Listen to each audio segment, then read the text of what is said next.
Namaste. Welcome back. We're still gathering around the life divine.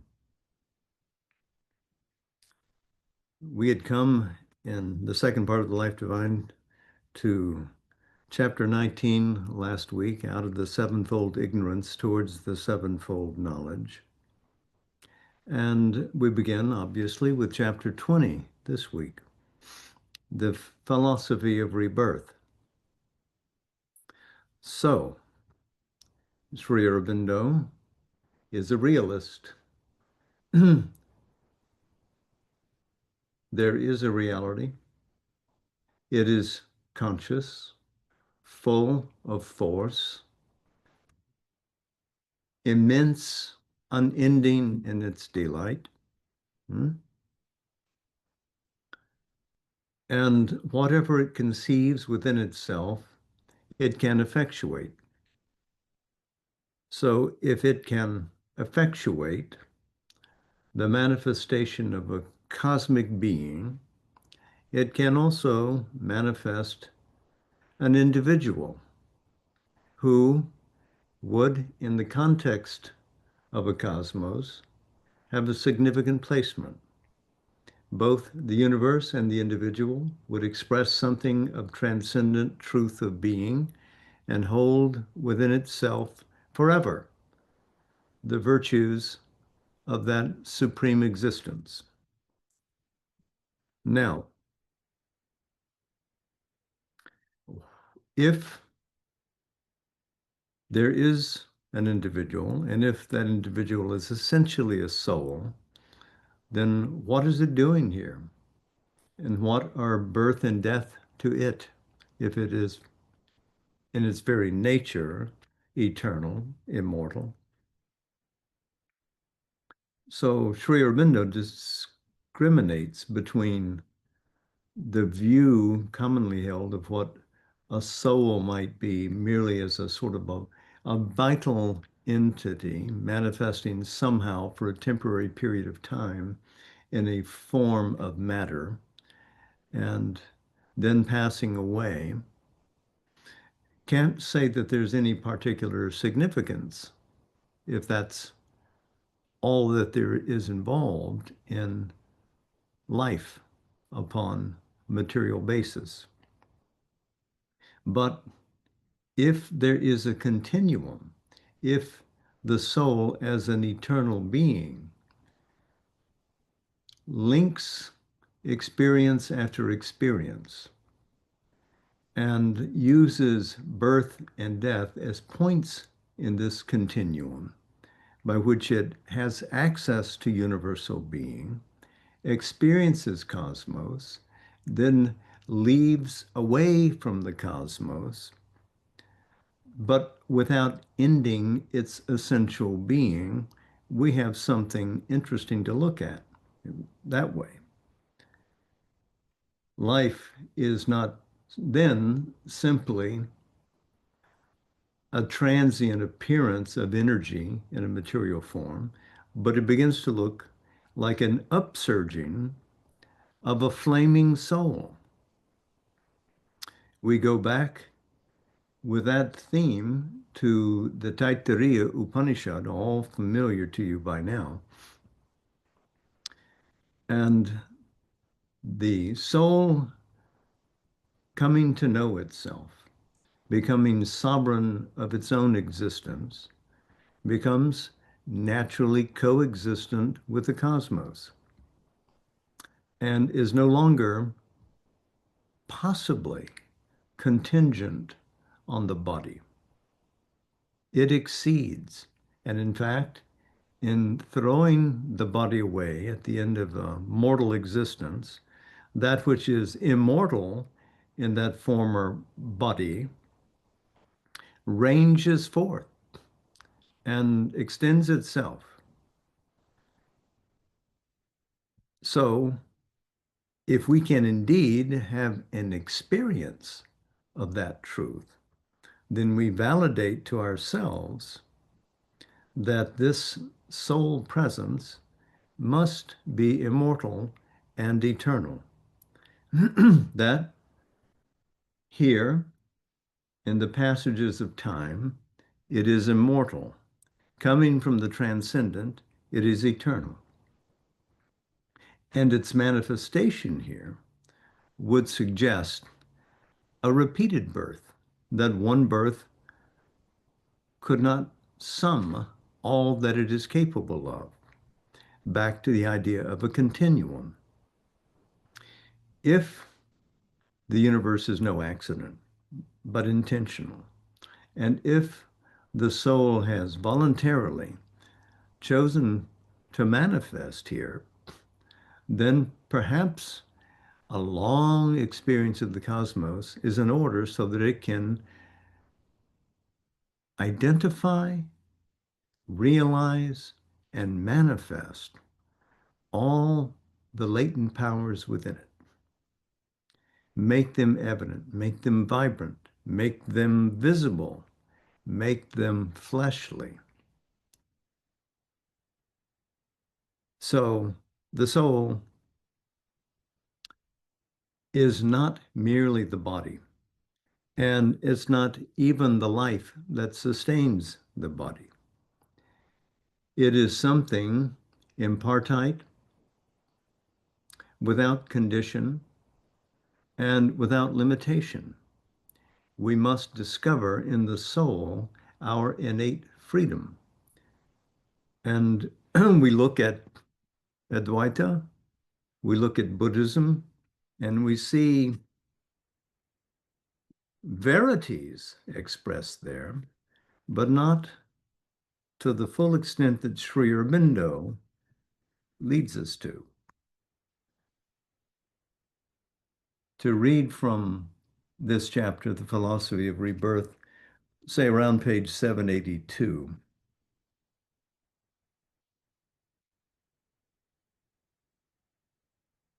the last paragraph on that page. This, however, is an extreme view and consequence of the monistic thesis and the older Advaita Vedantism, starting from the Upanishads, does not go so far. It admits an actual and temporal becoming of the eternal, and therefore a real universe. The individual too assumes a sufficient reality, for each individual is in himself the eternal, who has assumed name and form and supports through him the experiences of life, turning on an ever circling wheel of birth and the manifestation. The wheel is kept in motion by the desire of the individual, which becomes the effective cause of rebirth, and by the mind's turning away from the knowledge of the eternal self to the preoccupations of the temporal becoming.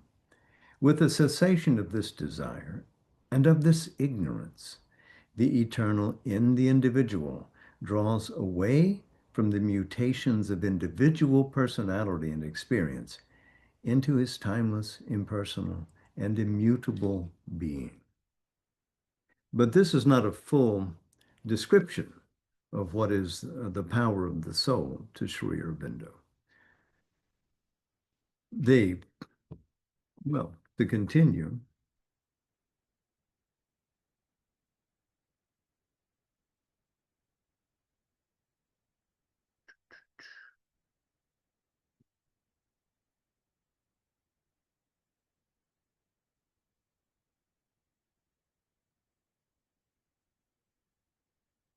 the necessity for this purpose of an individualized consciousness, persistently continuous, assuming name after name and form after form, and moving between different planes, backward and forward, is not apparent and even as a possibility does not strongly impose itself. Still, less is there any room for an evolutionary progress inevitably pursued from form to higher forms, such as must be supposed by a theory of rebirth that affirms the involution and evolution of the spirit and matter as the significant formula of our terrestrial existence.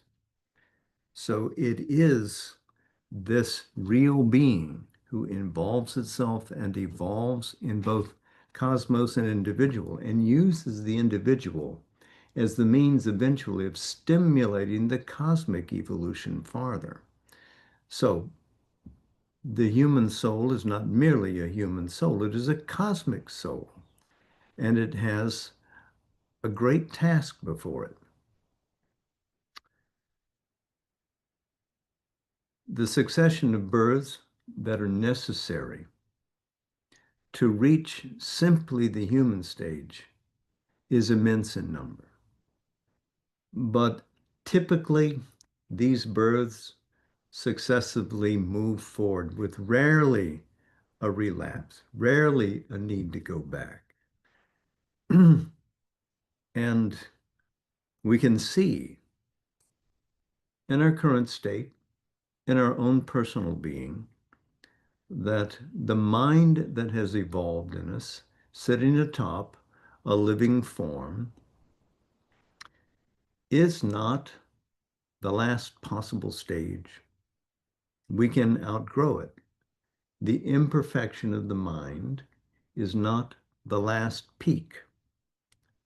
Rebirth is as necessary as birth itself to achieve the cosmic ends. We must come back. And it's true that after an unsatisfactory round, one says, "Oh, I'm loath to return to this world." And yet the greater spirit within us says, "Settle down. I am eager to return."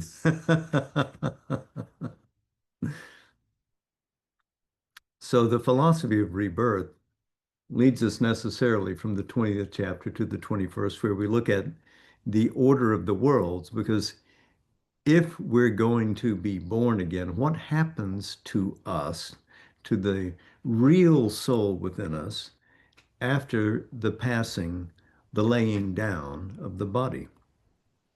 Again, the one, the all, the individual are complicit in a cosmic choice, energized, directed by the divine will. Chit Shakti is ever present, just as true being is ever present, just as an underlying delight is ever present. Each plane, which we have talked about in the Taittiriya Upanishad, in which Sri Aurobindo has identified in sevenfold order of existence, is genuine, is an expression of this conscious person, has a reality of its own inside it. And each has its own self-founded freedom. And that freedom to exist on its own plane and to use its own laws of being are necessarily valid there. So in the subtle physical, in the vital plane, in the mental plane, in the planes intervening, rising up into the superconscious. Each level has a law of being and can form itself, embody itself in a sense, energized and lucidly, and range about in worlds that are heavenly or devilish, depending on the bent of that cosmic force. Each level is an aspect of the general cosmic force. Each is telescoped into matter itself and below matter, as we've discussed before, to the inconscience. And there, they are not permitted to range about as they will in their own order of being, but they have, in a sense, to condition themselves through the process of evolution to what are the material constraints that all must deal with. So the gradation is real and can influence us from above. And in fact, the influence from above striking on the sleeping quality or power within matter, not visible on the surface, is what stirs that principle into manifestation. So it's the pressure of life from above, waking life, sleeping in matter, that makes matter suddenly live. Same thing is true when the mind presses on living matter and makes it begin to conceive, perceive, and advance, to know, to measure. Man becomes the measurer of all things. So, from the above to the below is the order of the descent and the reverse order of awakening. Sri Aurobindo is firm on this. He's willing to entertain the other theories, and he dismisses them pretty quickly in this chapter and arrives again at this reality. There is a staircase of existence leading down and leading back up, which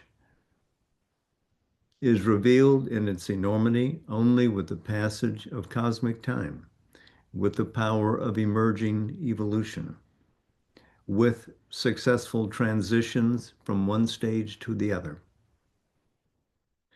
We can, he says, overcome the predominant material formula which so restricts us by living from within and in concert with powers from above, effect a break in the chain. Within and above. And that gets closer to what our real nature is, not the obvious outsides, but the deeper currents of the conscious force which dominates all existence. So, in chapter 22, we leave the discussion of the order of the worlds and talk about rebirth itself. So, not where do we go, what does the staircase look like, but what are we really doing there? So, all these planes coexist.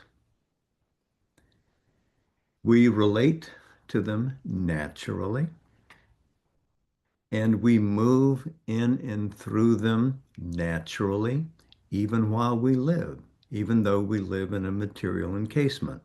We become free from the obvious at night when we sleep in deep imaginative or aesthetic experiences.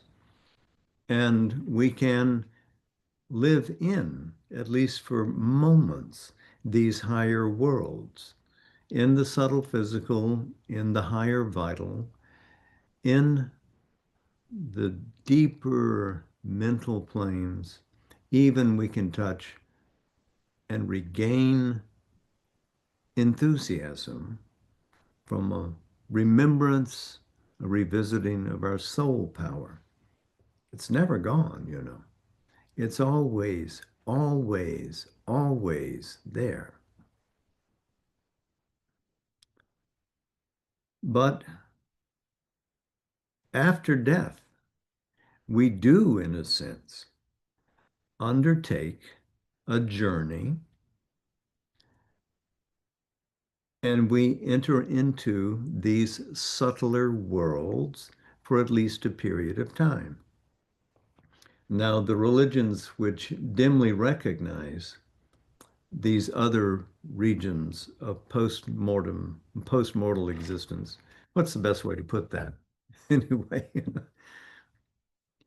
think of them as being heavens or hells, which implies that we're being rewarded for our good deeds or punished for our bad deeds. And the soul is a bigger entity than that, and really is simply trying to gain experience and to digest the sap of what it has been through. So assimilation is the soul's business afterwards. And so it will, after a momentary pause, as it passes from a body into a non-body state, wait for a moment, wait for a day. And we're going a little bit beyond what the Life Divine says here, but we may as well have a little fun. Spend a moment in a silent cocoon of peace, and then return to a sort of remembered existence in our subtle physical, and begin a long journey that has us sort through a number of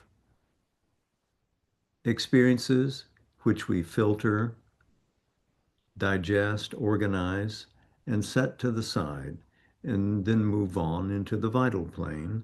The same thing occurs there. We have feelings, we have half digested emotions that have to be understood, deeply, compassionately embraced, and then we have to say thank you for your lessons and set them aside too, and move on into the mental spheres where our prejudicial ideas, so dear to us, because we all have a grasp of some element of truth, and there is truth in all of our perspectives, but is it the widest and is it the deepest? We have to give those up as well and pass on into a sort of a psychic rest where we gather strength for the continued effort on earth. All of this generally happens for every soul. It is an undeveloped soul that has immediately to return to birth right after death, almost instantaneously. That for a spiritual seeker is not likely. More to the point, many things have been experienced and learned.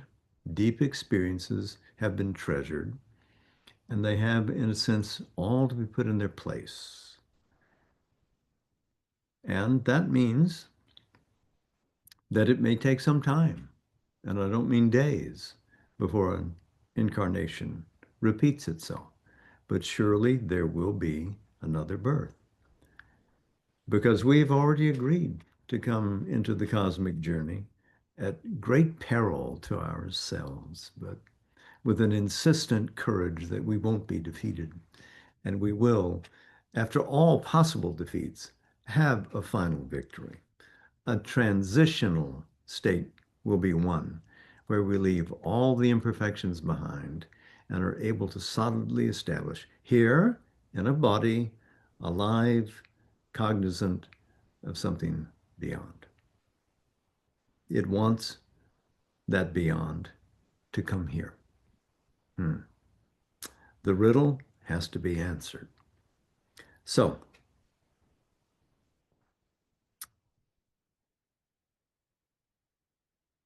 we assimilate, we drop the burdens that we were carrying, the luggage that we no longer leave behind. We can pick it up next time we come if we need it.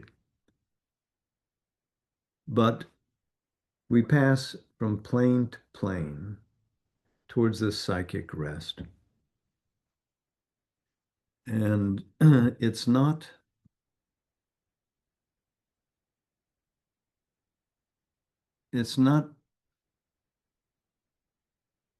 that karma controls us, but that karma serves us.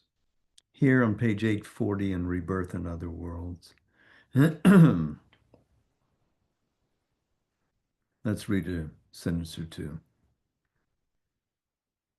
Self-expression and experience are what the soul seeks by its birth into the body. Whatever is necessary for the self-expression and experience of this life, whether it intervenes as an automatic outcome of past lives or as a free selection of results and a continuity, or as a new development, Whatever is a means of creation of the future, that will be formulated. For the principle is not the working out of a mechanism of law, read karma here, but the development of the nature through cosmic experience, so that eventually it may grow out of the ignorance. There must therefore be two elements: karma as an instrument, but also the secret consciousness and will within, working through the mind, life, and body as the user.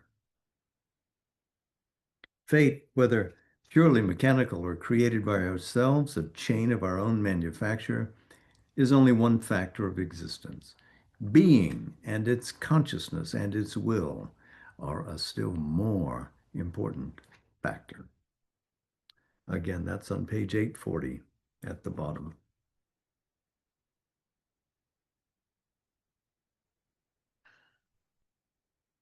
So karma handles the enginery. Soul, guided by the conscious force, the real direction. Nature's responses are not punishments and rewards. We test, we experiment, we get a result. We learn from the result. Why is that a punishment? Why is that a reward? It's an experimentation. The soul is experiencing the world. And the nature of ourself is not the personality anyway, which might be receiving the rewards of the demerits and the punishments from what? The sins and virtues of a recently disposed life. The personality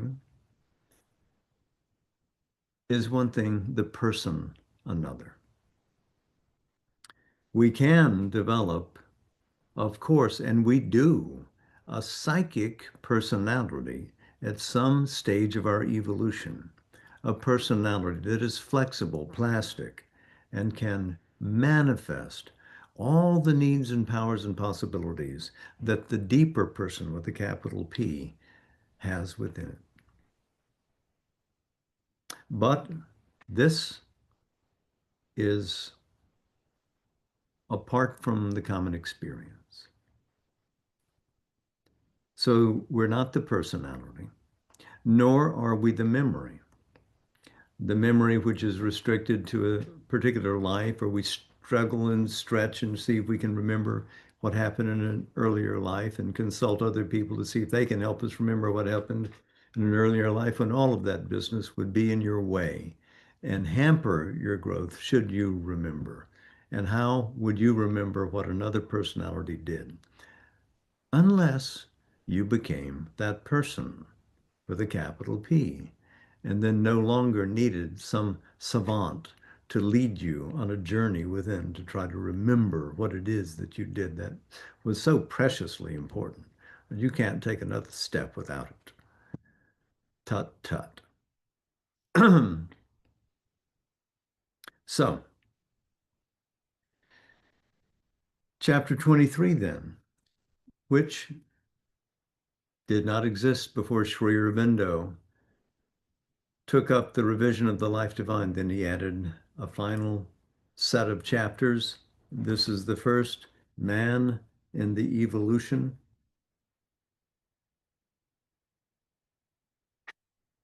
And I think the first sentence is worth reading.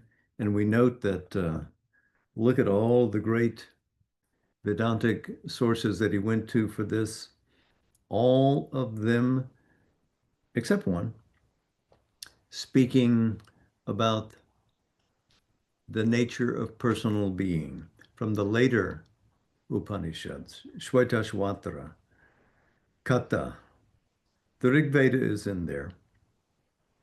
But then Brihad Aranyaka, with the chant that we do every time we meet, Asatoma Satgamaya. So anyway, the first sentence, a spiritual evolution An evolution of consciousness in matter in a constant developing self-formation till the form can reveal the indwelling spirit is then the keynote, the central significant motive of the terrestrial experience. And everything we do is a statement about that and revolves around it. Whether we're creating philosophy or an artwork or a poem, organizing civic society, organizing our desk, all is about that. Involution conceals. Evolution reveals the significance of a hidden being with a suppressed consciousness force and an unfindable delight at the start. But there is a double process. The involution and the evolution are necessary to each other. The timeless manifests in time purposely. It is not accidental. You haven't been thrown here willy-nilly. You are not abandoned in a cold universe with no route for deliverance. It is not so. Consciousness force deposits itself in all planes, in matter, in all beings, in every scintilla of life, in every spark of consciousness, in every grain of matter. That is there. There is nothing but that. And it is always discoverable. And what is it that leads us there? We like to say the word yoga can lead us there because it does put in a handy word what conscious evolution means, but it requires effort. It requires aspiration and sincerity, an awareness of the higher power, and a surrender to it. All involve planes, must evolve. And the universe will not quit until everything has come out. Everything inside us must manifest. All the elements of being.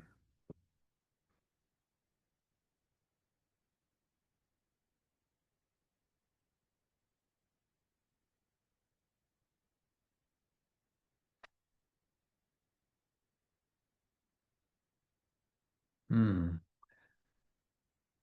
From page 863 in this chapter, each form and way of being has its own appropriate way of the delight of being. To seek through the mind the mastery and use and enjoyment of the environment of which he is capable is rightly man the mental being's objective.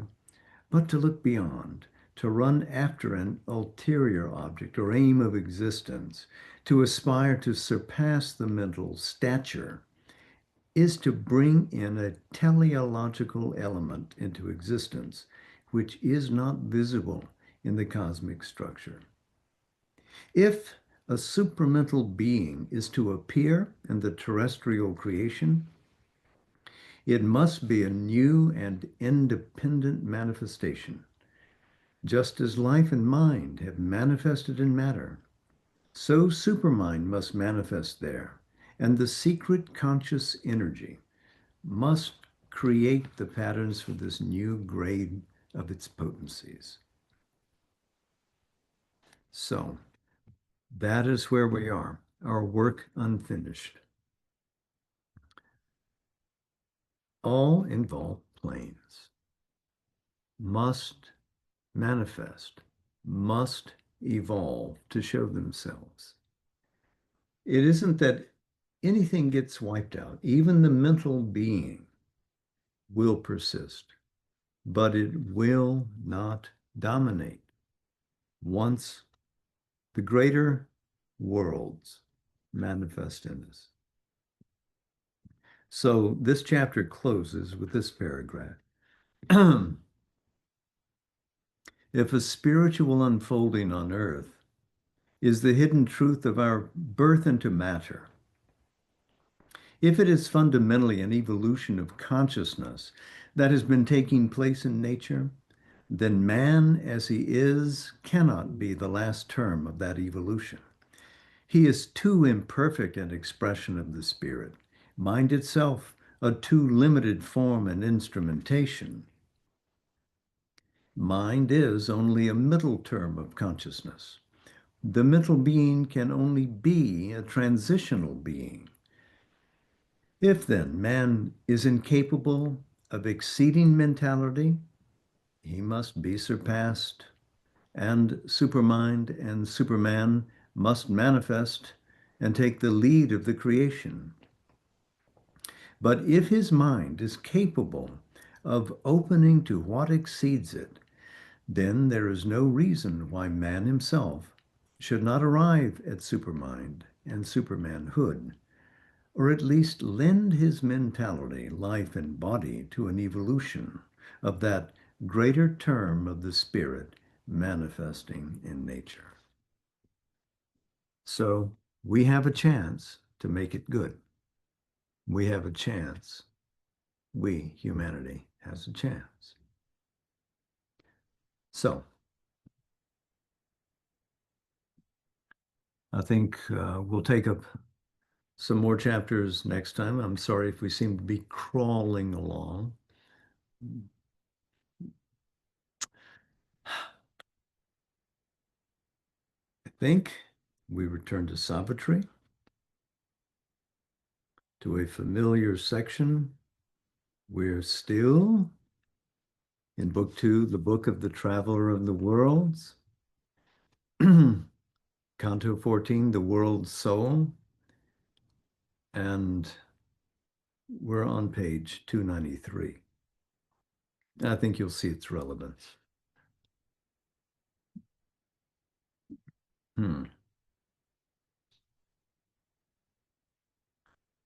Immersed in voiceless internatal trance, the beings that once wore forms on earth sat there in shining chambers of spiritual sleep. Past were the pillar posts of birth and death. Past was their little scene of symbol deeds. Past were the heavens and hells of their long road. They had returned into the world's deep soul. All now was gathered into pregnant rest. Person and nature suffered a slumber change. In trance, they gathered back their bygone selves. In a background memory's foreseeing muse, prophetic of new personality, arranged the map of their coming destiny's course. Heirs of their past, their future's discoverers, electors of their own self-chosen lot, they waited for the adventure of new life. A person persistent through the lapse of worlds, although the same forever in many shapes by the outward mind unrecognizable, assuming names unknown in unknown climes, imprints through time upon the earth's worn page a growing figure of its secret self, and learns by experience what the spirit knew, till it can see its truth alive and God.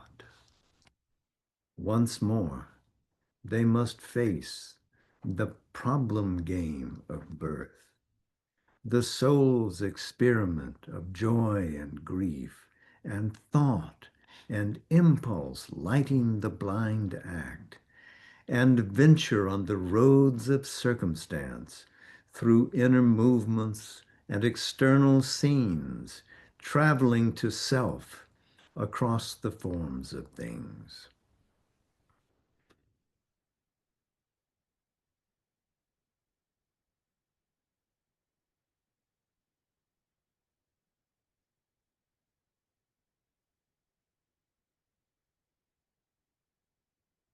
Sufficient for the moment, I think. Hmm.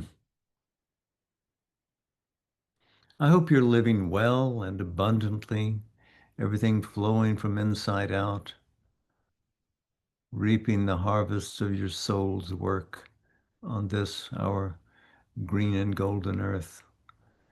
Be well, manifest her. Much love to you all. Namaste. Jai Ma. Hmm.